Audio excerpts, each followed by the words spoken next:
ఇది వచ్చేసి black colour natural అనమాట హెన్నా అండి. ఇది వాటర్లో మిక్స్ చేసేసుకుని వెంటనే హెయిర్కి అప్లై చేసుకుని ఒక 15 to 20 మినిట్స్ ఉన్న తర్వాత వాష్ చేసేసుకోవచ్చు. బ్రష్తో అప్లికేషన్ చేసుకోమనండి, ఓకేనా.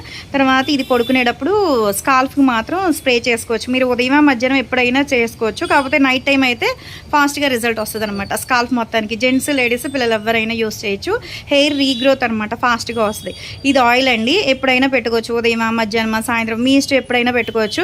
పెట్టుకుని ఒక 1 hour ఉన్న తర్వాత షాంపూతో వాష్ చేసేసుకున్నా పర్లేదు, ఒక రోజంతా ఉంచుకున్నా పర్లేదు, లేదు 2 days అయినా సరే పర్లేదు అనమాట. హెయిర్ రీగ్రోత్ వస్తుంది, హెయిర్ ఫాల్ కంట్రోల్ అవుతుంది, వైట్ హెయిర్ కూడా కంట్రోల్ అవుతుంది అనమాట. ఇది షాంపూ నార్మల్గా మీరు ఎప్పుడైతే యూస్ చేస్తారో అలాగే అనమాట. ఇది కూడా జెంట్స్ లేడీస్ పిల్లలు ఎవరైనా యూస్ చేయొచ్చు. ఇది హెయిర్ రీగ్రోత్ క్యాప్సూల్స్ అనమాట. ఇవి కూడా మిక్స్ చేసుకుంటే ఈ ఆయిల్లో ఇంకా రీగ్రోత్ అనేది వస్తుంది. ఇది పినీస్తో హోల్ పెట్టేసుకుని దీంట్లో మిక్స్ చేసుకుంటే బాగుంటుంది అనమాట.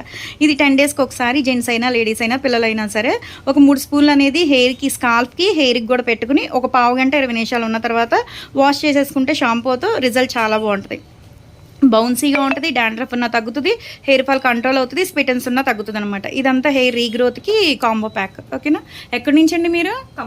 ఖమ్మం నుంచి. ఇన్స్టాగ్రామ్లో చూసి వస్తున్నారు, ఓకే. యూస్ చేసిన తర్వాత ఎలా ఉంది ఏంటి అనేది విజిటింగ్ కార్డ్ మీ నెంబర్కి సేవ్ చేసుకుని వాయిస్ అన్న పెట్టండి, మెసేజ్ అన్న చేయండి, ఓకేనా.